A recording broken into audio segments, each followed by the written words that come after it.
Time now for sports on 104.7 The Cave. Here's Ned Reynolds. Mike, the intern, Ned Reynolds, in the studio on a Wednesday morning. Last week, I made mention that Rashee Rice was, in fact, with Patrick Mahomes in Texas running drills. But you told me this morning you might have some inside information. Well, the NFL has a little group they call the Insider. Adam Schefter runs it. And they've done some speculation on what might happen. They keep their ear to the ground, and find out what the general thinking is. First of all, there's been, to my knowledge, no trial date set, and that's not unusual because the legal docket not only in Texas but elsewhere is pretty well filled up. So you have to put things, I guess, in order, not necessarily in priority, but in numerical order of the arrests. This could be as much as a year before there's any legal action taken against them. Now, the NFL in the past has waited until after that legal action. However, we've got a season coming up here. And Adam Schefter seems to think that the NFL is considering a multi-game suspension. Now, multi-game is a term that's used in the NFL that could be anywhere from 2 to 8 games that he would miss. I think considering the level of the infraction and the court of public opinion would have to think it'd be significant in terms of more toward 8 than it would be toward 2, but who knows? Who knows what the NFL thinks? Probably, well, what I think, and of course it's totally different, I think I ought to be suspended for a year. But then again, that may not be the case. He may be allowed to play a little bit. I would think, though, Mike, and you can speak for at least a segment anyway of Chiefs fans, how do you feel about a guy like that coming back and playing before any kind of legal action has been taken? I mean, that's just the due process. It's the way it is. If you committed a crime and it wasn't like an assault, or it was let's say it was a financial crime or something like that, you would still be allowed to work while the legal process went through itself. So it would be no different from you or a football player. So that's just the way it goes. I mean, my opinion doesn't matter about whether or not I think he should play or shouldn't play. The legal process is there for that reason. I think you missed what do you think the public reaction would be? Well, I mean, it's been mixed. Most, I think, of the guys and gals that I've talked to that I know that are big fans like myself are just kind of disappointed. Does that make sense? I mean, especially for a kid to have a year like he did his rookie year and then do something this stupid, it's just like, why would you be so stupid? And again, we're also extremely thankful that no one got seriously hurt or killed. But that's God's break. That's a lucky break in the whole thing. It could have. The guy was doing 119 miles an hour in his Lamborghini, and you can't.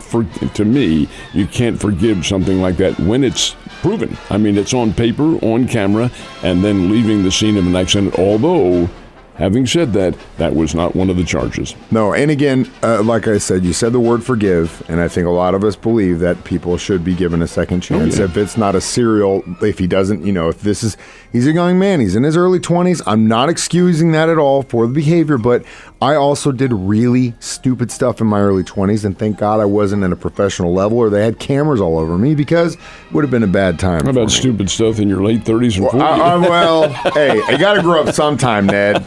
All right, maybe I grew up faster than you. But on that end, you did, believe me. On that end, the NFL draft, of course, starts tomorrow, and now it makes you wonder, going into this draft, a lot of talk was, well, Chiefs need to kind of try to maybe get someone on the front five for the offense. Then maybe, get a tight end. There's some good tight ends in that first round that might go. You never know. And now it's like, well, do we start looking at a receiver? Very good point. What do they do, and does this alter their game plan any? I looked at the Chiefs roster and looked at a number of the individuals who are going to be there. Of course, you have Travis Kelce. He's not a wide receiver. He is a tight end. And there are other individuals on there who do fit that bill, including Kadarius Toney, who hardly played at all last year. They're all listed on the roster, but you know who's not listed on that roster? And surprised me a little bit? Is McCole Hardman. He is not there. He's a guy who had the pleasure of interviewing on Sunday. I don't think the guy's going to be with the team. The way he acted, and which was not adverse, but the way he spoke about his future and so forth and so on, I just don't think they plan on having him around, which surprises me since he caught the winning touchdown. I think the Chiefs alter their plan, but I'm not going to sway from the fact that I think their choice is an offensive lineman. That's what I'm hoping for.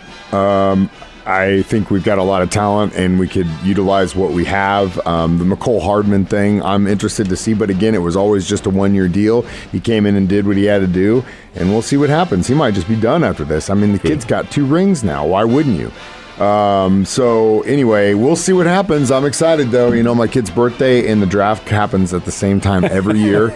So it's like almost I get my own little national holiday in April. What day is his? His is actually tomorrow. So it's the 25th. So whenever he was born, I was in that room while she was in labor watching the draft.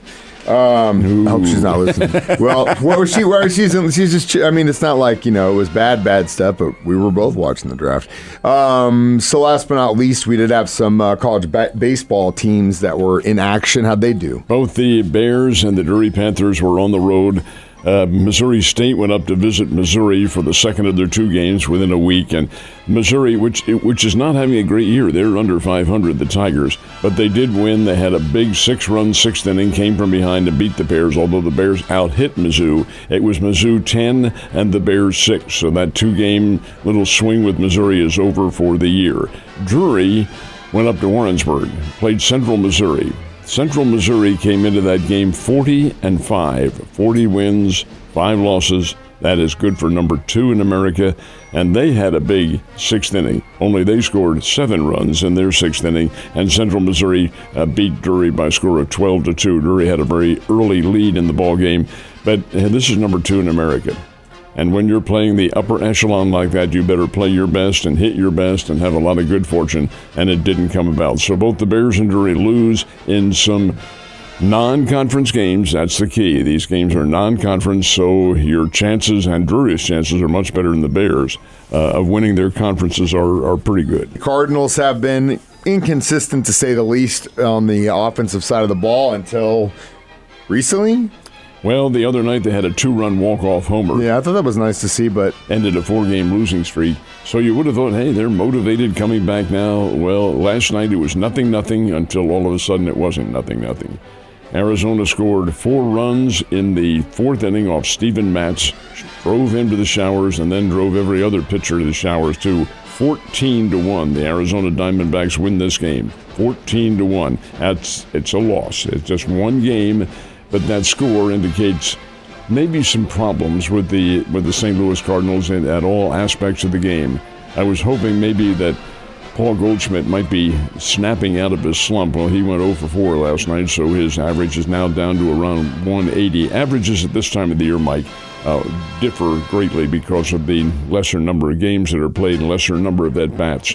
But it's now going to begin to even out, plateau a little bit more. And when you're below the Mendoza line, like a guy who's going to be a free agent that's not particularly encouraging. They play again, the Cardinals and Diamondbacks play at noon today. And here's the significance. And this is a little-known factoid, but I think Cardinals fans know this and the media does. Cardinals, now this is early still, and I don't remember exactly, not sure exactly how many series they have played, but the Cardinals have not won the final game of any series so far this year. And this is the final game of the Diamondback series.